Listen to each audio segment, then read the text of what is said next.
Let's start our video with switch case statement in Java. So we have read if else before, and the question arises here, when do we use the switch case statements? So it is used when we have number of options or choices, like we have multiple options to choose from, and we need to perform a different task for each choice. अगर basically हमारे पास बहुत सारे options में से कुछ select करना है और हर ऑप्शन के कॉरस्पॉन्डिंग एक टास्क है जो हमें करना है और उस चॉइसेस में से चूज़ करना है, तो हम स्विच के स्टेटमेंट का यूज़ करते हैं। तो बेसिकली हम देखते हैं कि स्विच के स्टेटमेंट का कैसे क्या चलता है। हम क्या क्या सिंटेक्स लिखते हैं, स्विच, अंदर कोई भी हम एक्सप्रेशन लिखते हैं या वेरिएबल लिखते हैं, फिर हम कर्ली ब्रेस स्टार्ट करते हैं, केस कांस्टेंट लिखते हैं, ये कुछ भी हो सकता है, इसके बारे में अभी बताऊंगी। वो कांस्टेंट अगर आएगा तो क्या जावा कोड एग्जीक्यूट होगा, इसी तरह से। और एक लास्ट में एक डिफ़ॉल्ट होता है, अगर इसमें से कहीं पर भी हमारा केस लाई नहीं किया तो डिफ़ॉल्ट वाला एग्जीक्यूट होगा। तो हम आगे देखते हैं हमारा कोड कैसे चलता है। एक एक्सप्रेशन आता है, अगर केस 1 होगा तो कोड इन केस 1 चलेगा, फिर कोड इन केस 2 चलेगा, इसी तरह से जैसे मैंने आपको उसमें बताया। तो इसको कोड से ही समझते हैं। एक मैंने कोड बनाया है जिसमें मैंने वही क्लास ली है, मेन लिया है, और एक इंट आई की वैल्यू 2 से इनिशियलाइज की है। अब मैंने स्विच स्टेटमेंट लगाई है आई।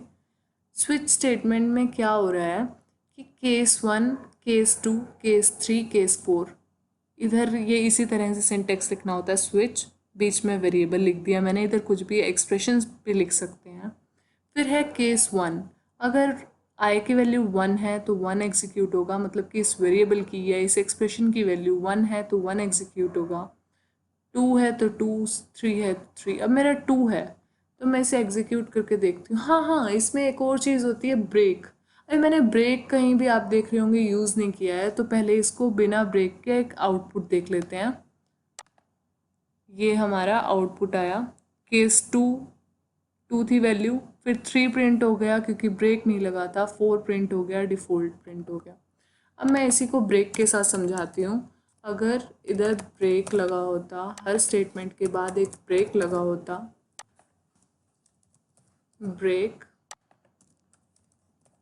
लगा होता, डिफ़ॉल्ट के बाद ब्रेक की नीड नहीं है और वैसे भी इसके बाद कोई स्टेटमेंट नहीं है, तो ये केस 2 वाला ही प्रिंट होता क्योंकि उसके बाद ब्रेक हो गया। अब अगर मेरी वैल्यू 6, 7 होती तो मेरी डिफ़ॉल्ट स्टेटमेंट प्रिंट होती।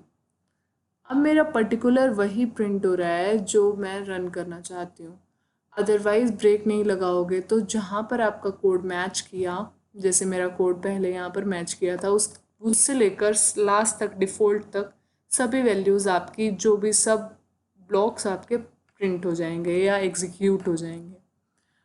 अब एक और चीज़ आती है, फिर ये मैंने आपको समझा दिया कि ब्रेक क्या होता है, ब्रेक नहीं आई तो एग्जीक्यूट क्या होगा।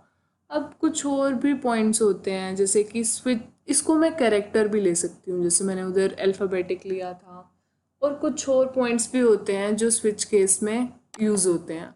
तो बेसिकली क्या होता है, स्विच केस में हम जो इंटीजर वैल्यूज़ थी उनको, इंट वैल्यूज़ को किसी भी ऑर्डर में एग्जीक्यूट कर सकते हैं। जैसे मैंने 1 2 3 4 लिया था, तो ऐसा कुछ नहीं है कि 1 2 3 4 ही लेना है, 2 3 4 1 6 7 कुछ भी ले सकते हैं, किसी भी ऑर्डर में लिख सकते हैं।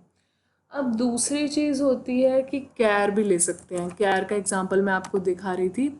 कैर हम भी ले सकते हैं, जैसे कैर ले लिया तो case D, case B, case X, case Y, मेरी वैल्यू बी थी और इसके बाद ब्रेक लगाया तो केस 2 प्रिंट हो गया। तो हम कुछ भी ले सकते हैं। और तीसरी चीज़ आती है कि जो स्विच केस के अंदर इधर वेरिएबल या एक्सप्रेशन है, इसको कांस्टेंट ही लेना है। ऐसे नहीं कि आप A B plus C D कुछ भी ले लेंगे, आपको एक कांस्टेंट वैल्यू ही आनी चाहिए उसकी। तो हमें एक कांस्टेंट वैल्यू ही होनी चाहिए। सपोज़ कीजिए अगर मैं इस तरह से कुछ लिख दूँ तो ये मेरा एरर देगा।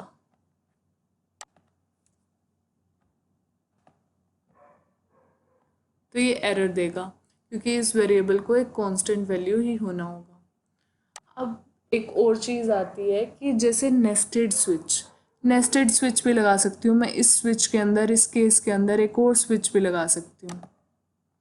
इधर इस स्विच के अंदर, इस केस के अंदर इधर एक और स्विच भी लग सकता है इस तरह से।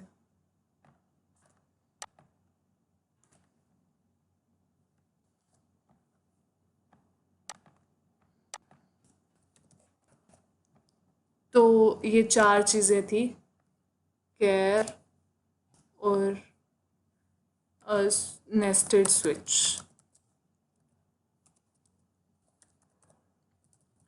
तो बेसिकली स्विच स्टेटमेंट कब यूज़ होती है? जब हमारे पास मल्टीपल ऑप्शंस हों और आपने कोड देख लिया, ब्रेक स्टेटमेंट का यूज़ करना है, डिफ़ॉल्ट लिखना है। अगर उनमें से भी कोई केस नहीं है, एक डिफ़ॉल्ट केस बनाने के लिए डिफ़ॉल्ट लिखना है। आप ये सिंटेक्स नोट कर सकते हैं। और तो ये चार पॉइंट्स थे जो आपको ध्यान में रखने हैं स्विच केस के रिगार्डिंग। अभी इस वीडियो के लिए तो इतना ही। Thank you.